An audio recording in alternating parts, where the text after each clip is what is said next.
Boa tarde a todos. É bom ver todos vocês. Boa tarde.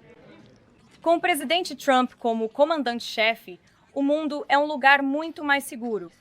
Depois de décadas em que presidentes anteriores mimaram e permitiram que o principal estado patrocinador do terrorismo no mundo, o presidente Trump finalmente pôs fim à ameaça imediata de um regime nuclear iraniano. Seguindo o comando do presidente Trump, os militares mais poderosos da história do mundo executaram ataques massivos de precisão em 3 das principais instalações nucleares do regime iraniano. O objetivo da Operação Martelo da Meia-Noite foi destruir a capacidade de enriquecimento nuclear do regime e impedir a grave ameaça nuclear representada aos Estados Unidos, Israel e ao restante do mundo livre. A missão, que entrará para os livros de história, foi um sucesso absoluto. O secretário de Defesa Pat Hegseth e o chefe do Estado-Maior Conjunto Dan Rosenstein detalharam a operação em sua coletiva esta manhã no Pentágono, e eu incentivo todos os americanos a assistirem. Como o presidente Trump disse repetidamente, os Estados Unidos da América possuem as forças armadas mais grandiosas, ferozes e corajosas que já caminharam sobre a face da terra, e não poderíamos estar mais gratos e orgulhosos dos guerreiros da nossa nação. O regime iraniano estava há semanas de conseguir produzir uma arma nuclear que ameaçaria o mundo inteiro antes que o presidente Trump tomasse essa ação decisiva no sábado à noite para obliterar suas capacidades nucleares. O contraste na liderança não poderia ser mais claro. Barack Obama e Joe Biden enviaram paletes de dinheiro, dólares dos contribuintes americanos, numa tentativa fracassada de comprar a conformidade do regime iraniano com um acordo fraco e ineficaz. O presidente Trump enviou uma frota de aviões de guerra americanos para destruir a capacidade do Irã de produzir uma arma nuclear. Os Estados Unidos e o mundo inteiro estão mais seguros por causa da determinação deste presidente.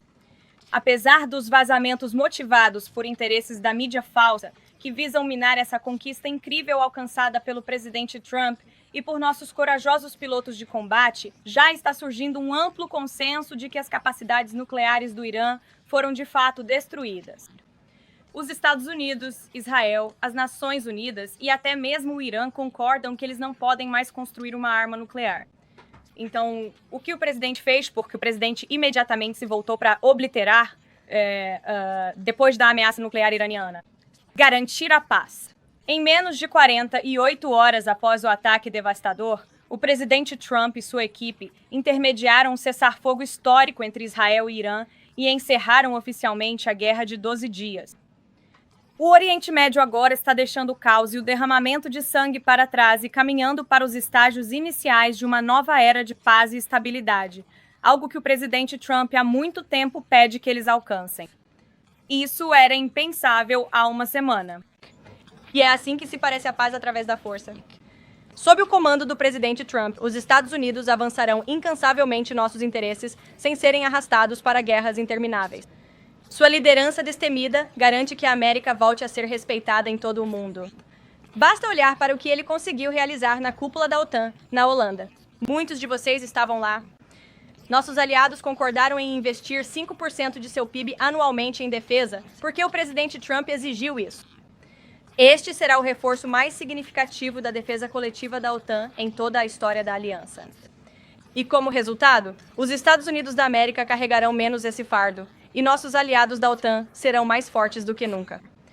Como disse o secretário-geral da OTAN, Ruda, por muito tempo, um aliado, os Estados Unidos, e nossos contribuintes, posso acrescentar, carregaram grande parte do peso desse compromisso. E isso muda hoje. O presidente Trump tornou essa mudança possível. Nós vamos gerar trilhões a mais para nossa defesa comum, para nos tornarmos mais fortes e justos, equilibrando os gastos entre a América e nossos aliados. Esse é o efeito Trump. É isso que o presidente quis dizer quando declarou que a América está de volta. Agora, aqui em casa, os americanos estão pagando preços muito mais baixos pela gasolina neste verão, como tanto o Wall Street Journal quanto o New York Times destacaram hoje. Veja como o Wall Street Journal colocou a questão. Viajar de carro neste verão não vai pesar tanto no seu bolso. A média nacional para um galão de gasolina comum está cerca de 23 centavos mais barata do que nesta mesma época no ano passado. Analistas dizem que a oferta abundante deve manter os preços baixos nos próximos meses. Estes são os preços mais baixos da gasolina neste ponto do verão desde 2021. E apesar de todas as previsões pessimistas dos comentaristas liberais, os preços do petróleo na terça-feira estavam mais baixos do que antes do início do conflito entre Israel e Irã. À medida que o presidente Trump continua a liberar a energia americana, nosso país terá energia ainda mais eficiente, confiável e acessível para proteger nossa segurança nacional e abastecer nosso povo. Mais tarde, nesta tarde, aqui na Casa Branca, o presidente vai sediar um grande e belo evento no Salão Leste para mobilizar os republicanos a aprovar o grande e belo projeto de lei. Nesse evento, ele estará acompanhado de americanos comuns de todo o país, que serão enormemente beneficiados pelas políticas e disposições de bom senso contidas nesse projeto de lei. Este é o maior corte de impostos para os americanos da classe trabalhadora e da classe média na história, e vai colocar mais dinheiro no bolso dos americanos trabalhadores. As famílias verão um aumento médio no salário líquido de mais de US$10 mil por ano. Americanos que ganham entre os US$30 mil e os US$80 mil por ano terão um corte de imposto de 15%. Trabalhadores que recebem hora extra e gorjetas economizarão milhares de dólares anualmente. E nossos incríveis idosos receberão um alívio financeiro histórico ao reduzir a carga tributária sobre seus benefícios da Previdência Social. Simplificando, este projeto de lei vai desbloquear a era de ouro da América e esperamos continuar trabalhando com o Senado e a Câmara para que este projeto de lei chegue à mesa do presidente para assinatura até o dia da independência. Aqui, em nosso novo espaço para a imprensa hoje, temos Colin Anderson, do The Washington Free Beacon, que dará início à nossa sessão de perguntas e respostas. Colin, pode começar? Obrigado, Caroline. Ontem noticiamos sobre um briefing do ministro da Defesa de Israel, no qual ele disse que os Irã e Israel estão trabalhando juntos para monitorar quaisquer tentativas do Irã de reconstruir seu programa nuclear. E também que caso o Irã fizesse isso, os Leões de Israel trabalhariam juntos para destruir novamente esse programa nuclear. Isso está alinhado com o pensamento do presidente? Olha, como eu disse naquelas observações iniciais, Colin, e obrigado por estar conosco hoje, o presidente vê o Oriente Médio a caminho da paz e prosperidade. E o presidente demonstrou força no sábado à noite. O mundo inteiro viu que os Estados Unidos são, de fato, a força de combate mais letal do mundo com aqueles ataques de precisão no sábado à noite. Mas o presidente quer a paz, sempre quis. E neste momento estamos em um caminho diplomático com o Irã. O presidente e sua equipe, especialmente o enviado especial Witkoff, continuam em comunicação com os iranianos e principalmente com nossos parceiros do Golfo e árabes na região para chegar a um acordo com o Irã. Quanto à nossa aliança com o Estado de Israel, essa amizade e parceria entre os Estados Unidos e o Estado de Israel, eu diria que nunca foi tão forte. E vemos uma nova era em que talvez alguns desses estados do Golfo e árabes possam aderir aos acordos de Abraão. Esse foi um dos maiores feitos do presidente em seu primeiro mandato, e ele gostaria de ver mais desses países aderindo durante este segundo mandato. E então, nós esperamos sustentar uma paz longa e duradoura na região, e o presidente quer fazer isso por meio de uma solução diplomática. Mas como ele provou no sábado à noite, ele não está disposto, ele não tem medo de usar a força se precisarmos fazer isso. Gabriel. Obrigada, Caroline. O presidente mencionou em uma publicação no True Social que nenhum urânio enriquecido foi movido de Fordow. E quanto aos outros dois locais, Isfahan e Natanz, e como o presidente pode ter tanta certeza de que nenhum urânio foi movido? Bem, o que posso assegurar a você é que os Estados Unidos e nossas agências de inteligência, o diretor Ratcliffe e toda a equipe de segurança nacional do presidente estavam obviamente monitorando esses locais muito de perto nas semanas e dias que antecederam o ataque de sábado, que, acrescento, foi uma das operações mais secretas e bem-sucedidas da história dos Estados Unidos. E acho que muitos de vocês nesta sala concordariam com isso, porque nenhum de vocês aqui sabia sobre o ataque de sábado até que ele acontecesse. Então, nós monitorávamos de perto e não houve indicação para o Zeboinó de que parte do urânio enriquecido tenha sido movida antes do ataque. De algum dos locais? Correto. E mais uma coisa, Caroline. Na próxima semana, o presidente mencionou que haveria conversas com o Irã. Ele não deu detalhes e o Irã não confirmou nada. Você pode compartilhar algum detalhe sobre possíveis conversas na próxima semana? Não temos nada agendado até o momento, mas conversei longamente com o nosso enviado especial Witkoff esta manhã e posso assegurar a todos vocês que continuamos em comunicação próxima com os iranianos e também por meio de nossos intermediários, principalmente os cataris, que têm sido aliado e parceiro confiável durante todo esse esforço. E como eu disse, essa administração está sempre focada na diplomacia e na paz. E queremos garantir que possamos chegar a um ponto em que o Irã concorde com um programa nuclear civil sem enriquecimento. E há muitos outros pedidos que os Estados Unidos têm. Esses detalhes continuam, na verdade, eles estão apenas começando, é claro. A operação foi apenas no sábado à noite, mas estamos em contato e se houver uma reunião, avisaremos você, como sempre fazemos. Ryan. Obrigada, Caroline. São 2. Comércio, sobre os prazos de acordos comerciais. Hammam.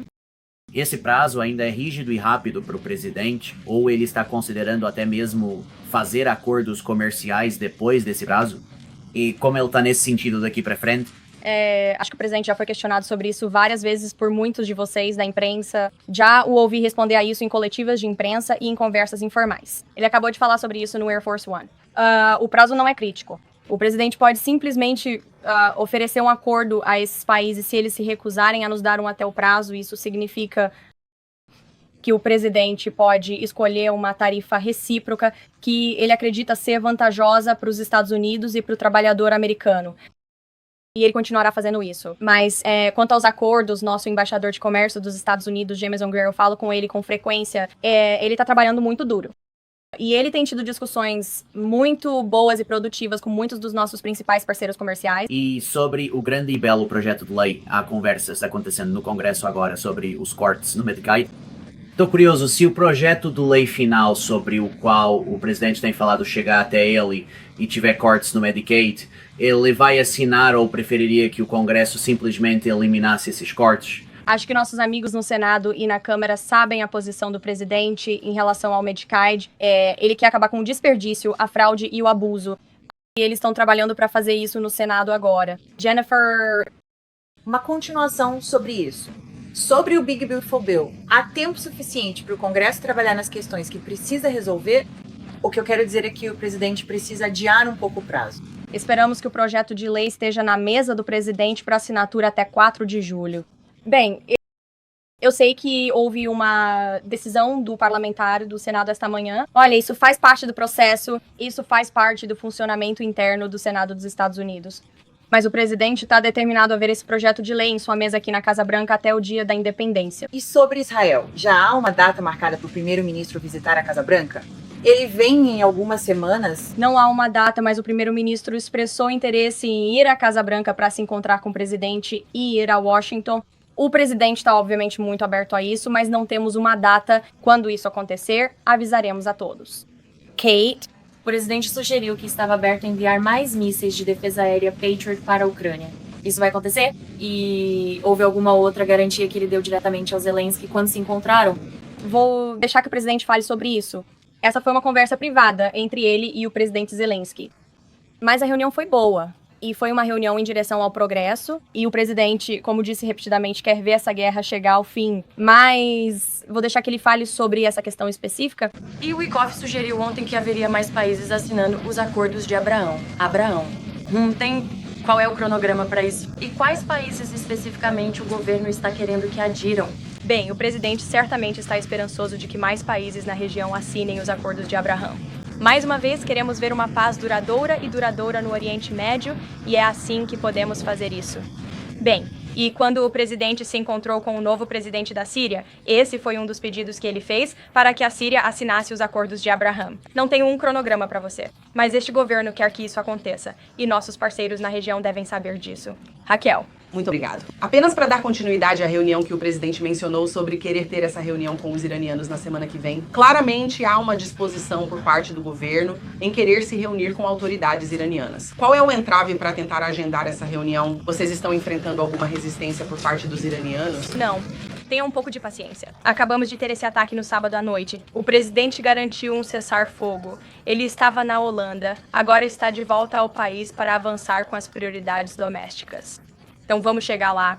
E como eu disse, estamos em comunicação constante. Só mais uma. Só sobre o objetivo da reunião. O presidente mencionou ontem que talvez não seja necessário ter um acordo com os iranianos.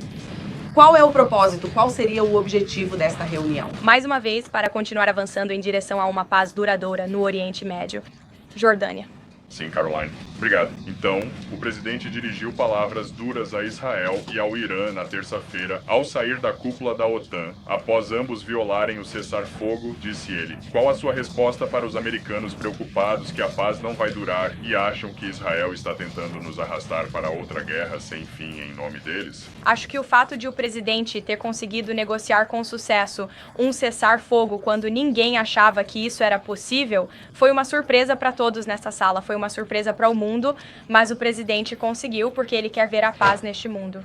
Ele não quer que os Estados Unidos sejam arrastados para esses conflitos. Novamente, ele não tem medo de usar a força se for necessário, mas o presidente já provou que pode colocar a América em primeiro lugar e, ao mesmo tempo, promover a paz. Esses objetivos não são mutuamente exclusivos. E mais uma coisa.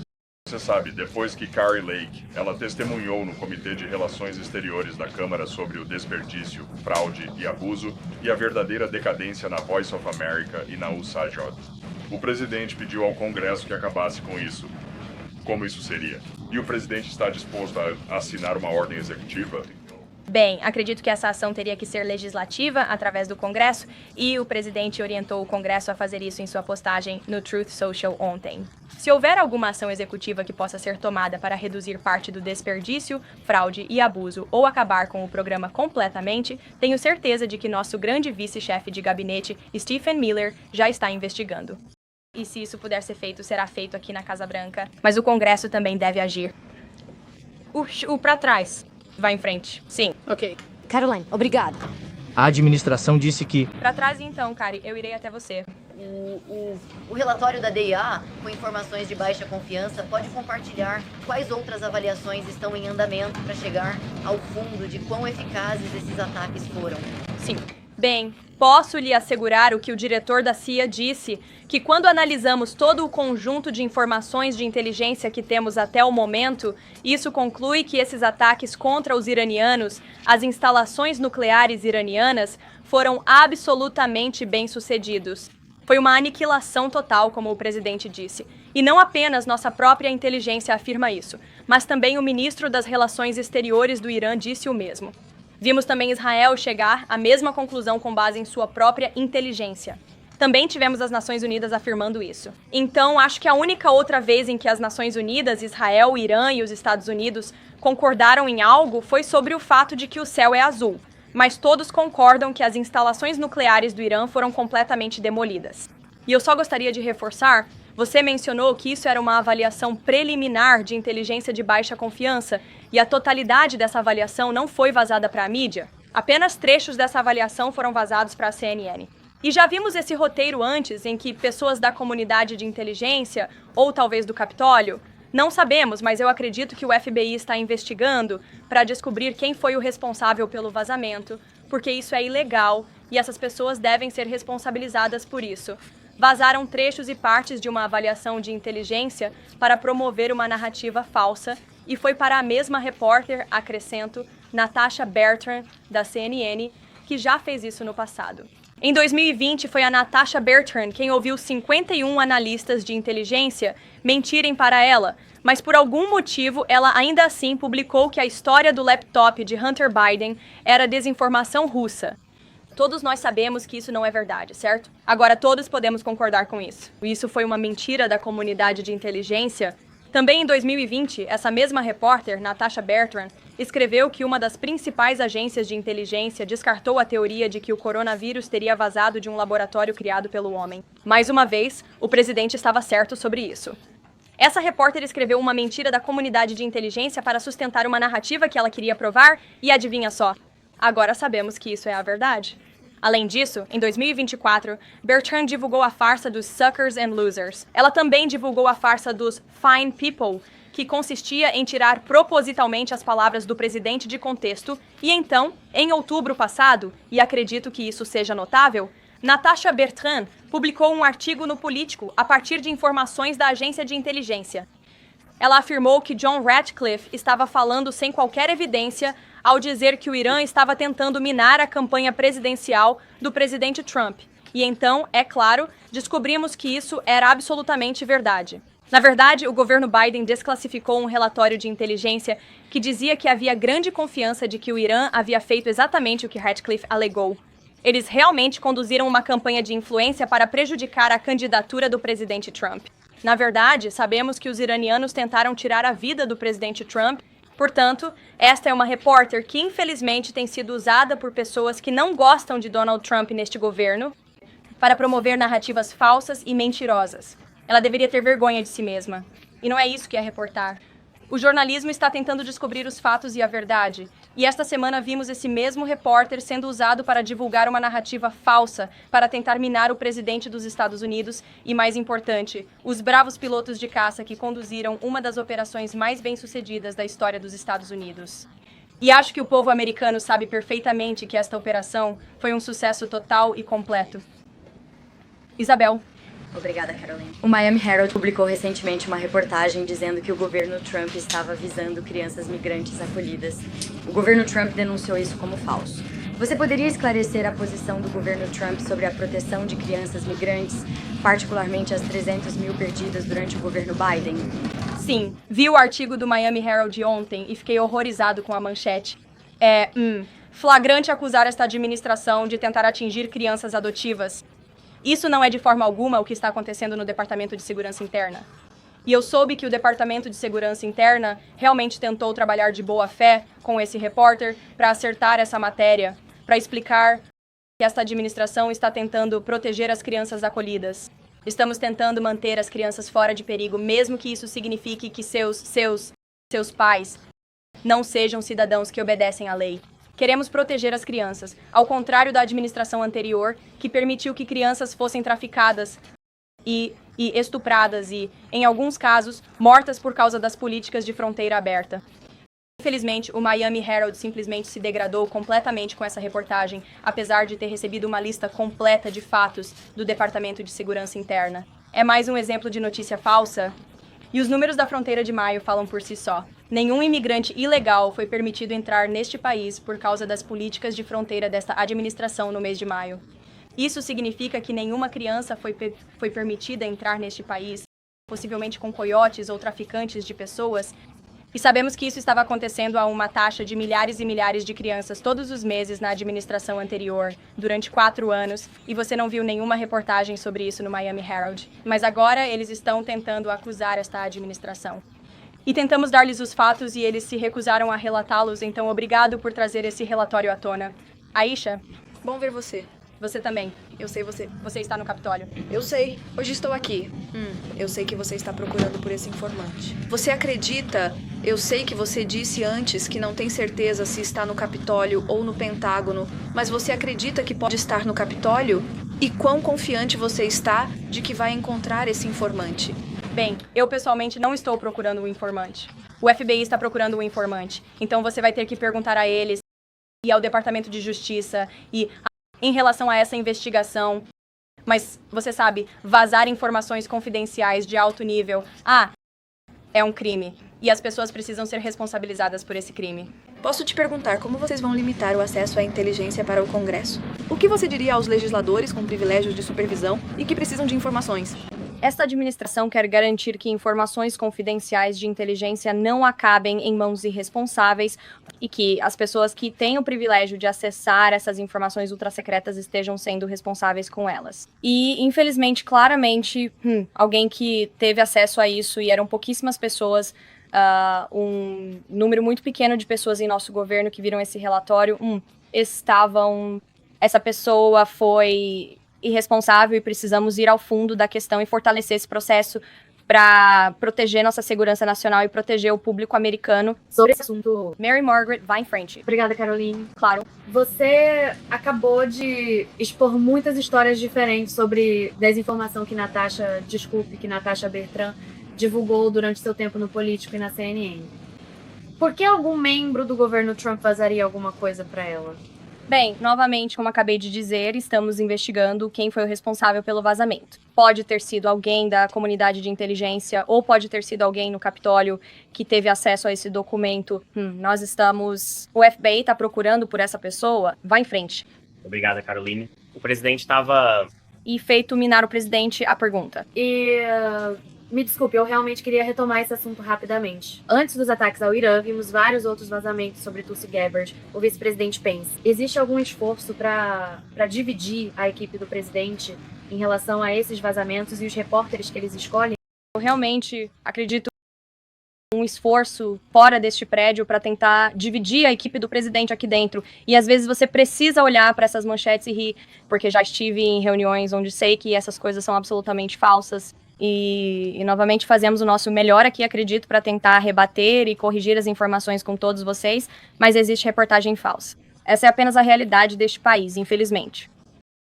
Mas posso assegurar a vocês, a equipe do presidente é forte, especialmente a equipe de segurança nacional. Todos têm muito orgulho do presidente, do nosso comandante em chefe e das nossas forças armadas pela operação bem-sucedida que ocorreu no sábado à noite. Obrigado, Caroline. O presidente ficou, obviamente, muito satisfeito por conseguir que seus aliados da OTAN aumentassem os gastos com defesa. Ele fez as mesmas exigências aos aliados dos Estados Unidos na região Ásia-Pacífico, incluindo a Austrália, de onde eu sou. Como o resultado da OTAN impacta as negociações com os aliados da Ásia-Pacífico, isso por si só fortalece a determinação do presidente em dizer, bem, vocês sabem, nossos aliados da OTAN fizeram isso, agora vocês também precisam fazer.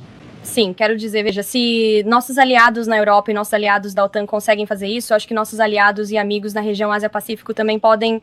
Mas quanto às nossas relações específicas nessas discussões, vou deixar que o presidente fale sobre isso. E posso perguntar também, quando ele teve que sair do G7 mais cedo, ele perdeu uma série de reuniões bilaterais que estavam agendadas com outros líderes mundiais, incluindo o primeiro-ministro da Austrália.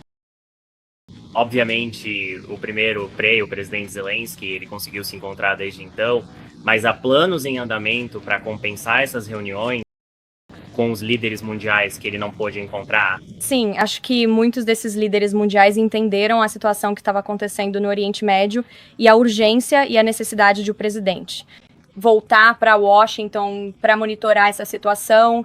E, obviamente, essa foi a decisão certa, considerando o sucesso não só da operação no sábado à noite, mas também do cessar-fogo que o presidente conseguiu intermediar desde então, em nome não apenas do nosso país, mas, francamente, do mundo inteiro.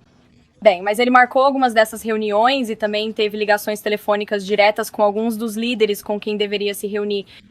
Nem todos? Nem todos. Edição. Sim, obrigada, Caroline. Então, para esclarecer sobre comércio, o que acontece com os países além da China em 9 de julho? Essa decisão cabe ao presidente e eu deixarei que ele a tome. Ok. E segundo, então agora que o petróleo está em torno de US 60 o barril, quando o governo vai começar a reabastecer a reserva estratégica de petróleo?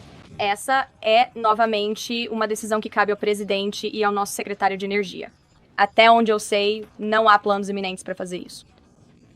Mas, como você viu, com a queda dos preços do petróleo neste país, isso se deve ao fato de que este presidente e o nosso Departamento de Energia realmente utilizaram nossos recursos aqui e tivemos um aumento na oferta, ao contrário da administração anterior, que prejudicou totalmente nossos esforços de energia doméstica e esvaziou e drenou completamente nossa reserva estratégica de petróleo. Então, quando for o momento certo, o presidente tomará essa decisão. Mas neste momento, estamos utilizando os recursos com os quais Deus nos abençoou aqui mesmo, em nosso país, para produzir energia para o nosso povo. E mais uma, se eu puder. Sobre o projeto de lei grande e bonito, o presidente acredita que o parlamentarista do Senado deveria ser removido? Eu não conversei com ele sobre isso, e vou deixar que ele fale sobre o assunto. Bem, no entanto, mais uma vez, ele sabe que isso é parte do processo e do funcionamento interno do Senado, e ele quer ver esse projeto de lei aprovado. E ele continua muito envolvido nessas conversas e nesse processo com os legisladores, tanto no Senado quanto na Câmara e toda a Casa Branca também. Lá atrás, sim, baby. Obrigada, Caroline. Mais cedo hoje, o presidente afirmou que aquelas fotos em Bordeaux que mostravam materiais nucleares sendo removidos ou suspeitavam mostrar isso eram apenas trabalhadores de concreto. Em que inteligência isso se baseia? Olha, o presidente compartilhou essa declaração com todos vocês e eu já respondi a pergunta sobre se o urânio foi movido antes do ataque e a resposta é não. Existe a possibilidade de o relatório da DIA se tornar público em algum momento? Não creio que esta administração vá adquirir o hábito de compartilhar informações confidenciais e ultra-secretas. Essas classificações existem por um motivo, e eu gostaria que todos que tiveram o privilégio de olhar esses documentos respeitassem isso. Daniel, Obrigado, Caroline. Você tem sido enfático quanto às expectativas do presidente de que o projeto de lei One Big Beautiful cumpra o prazo de 4 de julho. Ontem, você teve uma grande reunião no Capitólio com o Comitê de Estudos Republicanos. Você saiu satisfeito dessa reunião com o que ouviu? Isso aumentou sua confiança de que o Congresso é capaz de cumprir a expectativa do presidente? Sim, saí. A camaradagem no Comitê de Estudos Republicanos foi ótima. Os membros, você sabe, expressaram seus sentimentos sobre o projeto de lei, mas, como vimos, o projeto foi aprovado na Câmara, apesar de muitos acreditarem que isso não seria possível. Portanto, a Câmara está pronta para receber este projeto de lei de volta do Senado para que possam aprová-lo e levá-lo à mesa do presidente. Foi uma ótima reunião e os republicanos estão muito unidos. Também conversamos sobre a eleição para prefeito na cidade de Nova York e como a vitória do candidato das primárias democratas realmente mostra o quão à esquerda e desequilibrado o Partido Democrata se tornou. E os republicanos realmente estão do lado certo em todas as questões deste país.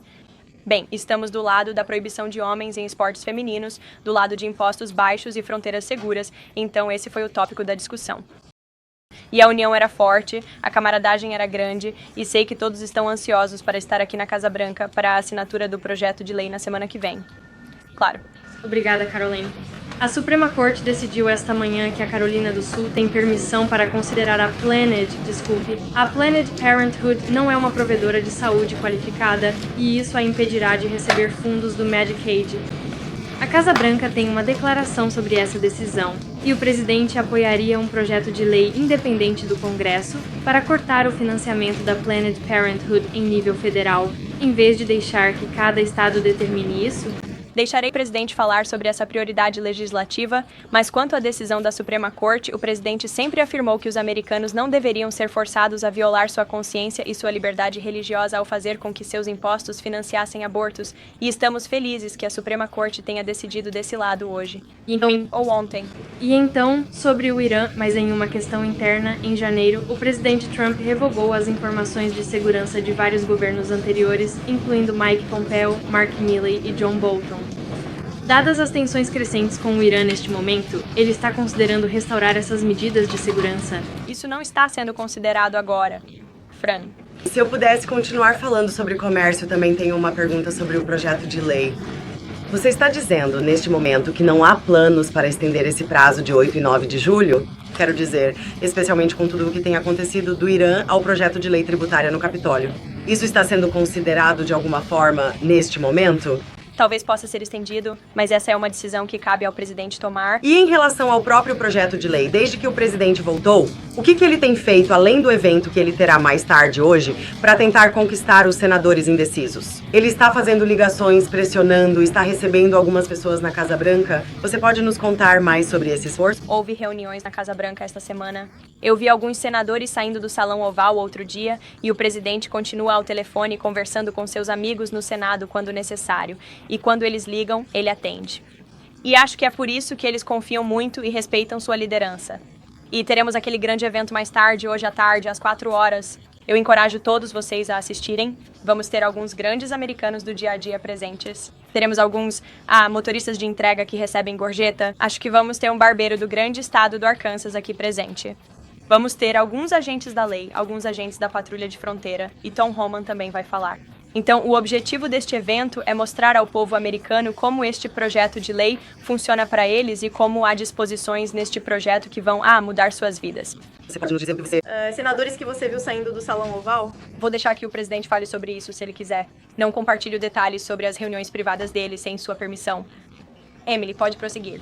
Hoje, o Departamento de Justiça anunciou que está abrindo uma investigação sobre discriminação no emprego na Universidade da Califórnia, alegando que eles tinham cotas baseadas em raça e sexo. A lei federal proíbe a contratação de alguém com base em sua raça ou sexo, mas você também se opõe ao fato de as universidades se esforçarem mais para garantir que tenham um grupo diversificado de candidatos para considerar, e você espera mais investigações como essa por parte do Departamento de Justiça? Eu não vi essa investigação do Departamento de Justiça, mas certamente posso verificar. O que posso dizer é que a posição deste presidente é que queremos restaurar uma sociedade e cultura baseadas no mérito nos Estados Unidos da América, onde as pessoas não sejam contratadas nem promovidas com base na cor da pele ou no gênero.